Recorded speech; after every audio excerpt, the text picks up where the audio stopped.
देखिए, जहां तक ब्रिटिश की बात हम कर रहे हैं, यहाँ पे एक बड़ा इंटरेस्टिंग फैक्ट आता है जी। कि महाराजा रणवीर सिंह ने इतना कुछ किया, परंतु अनफॉर्चुनेटली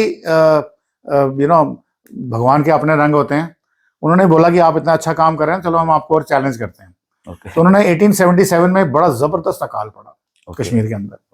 कश्मीर में बहुत सारे लोगों का खाना पीना बिल्कुल तबाह हो गया, बहुत लोग मारे गए, और जितनी भी एडमिनिस्ट्रेटिव व्यवस्थाएं थी वो सारी की सारी समझो एक किस्म की ढह गई।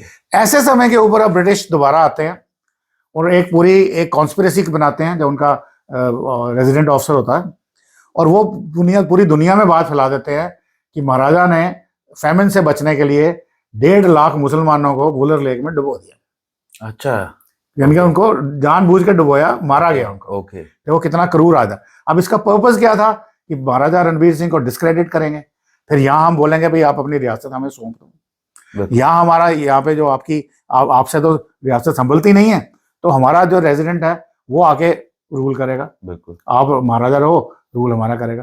तो इस किस्म यानी कि एनेक्स करने की शुरू से ही उनकी रिक्वायरमेंट करने की कोशिश। और ये एनेक्सेशन की जरूरत क्या थी?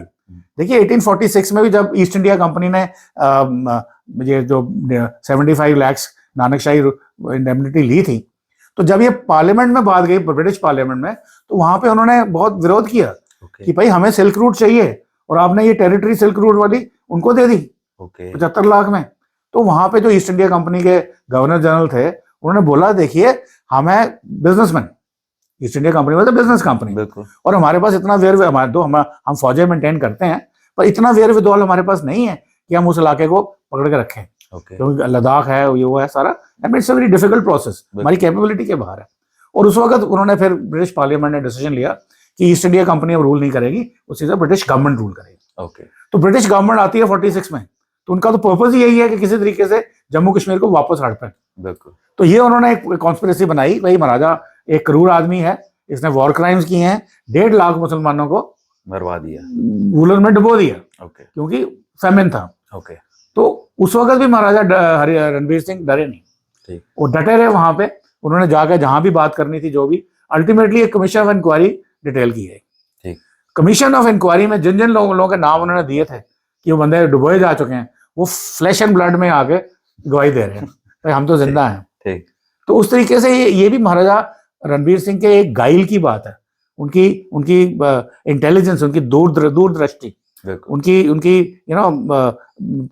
डिप्लोमेटिक स्किल्स, ये सब कुछ करा के he comes out of this also and comes out stronger.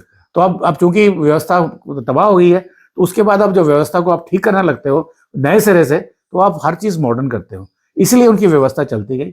और अंग्रेजों ने कोई कसर नहीं छोड़ी उनको तंग करने में कि किसी तरीके से J&K स्टेट वापस ब्रिटिश इंडिया में जाए, पर उन्होंने उनको नहीं जाने दिया। तो इन सब बातों से हम ये समझते हैं कि जो ब्रिटिश साम्राज्य था वो काफी प्रेशराइज करना चाहता था महाराजाओं को, कि ताकि अपनी डिमांड्स को वो फुलफिल कर सके, लेकिन हमारे महाराजा ने उसके सामने दृढ़ खड़े होके अपनी जो आइडियाज थे, अपनी जो पॉलिसीज थी, उनको एग्जीक्यूट किया, और आज हम अपनी स्टेट को बहुत अच्छी तरह भली भांति फील कर पा रहे हैं, देख पा रहे हैं। तो इसी के लिए आप वीडियो को शेयर करें, सब्सक्राइब करें, चैनल को लाइक करें, और हम मिलेंगे आपको एक और नई वीडियो में। धन्यवाद। Thank you very much. Please like and subscribe.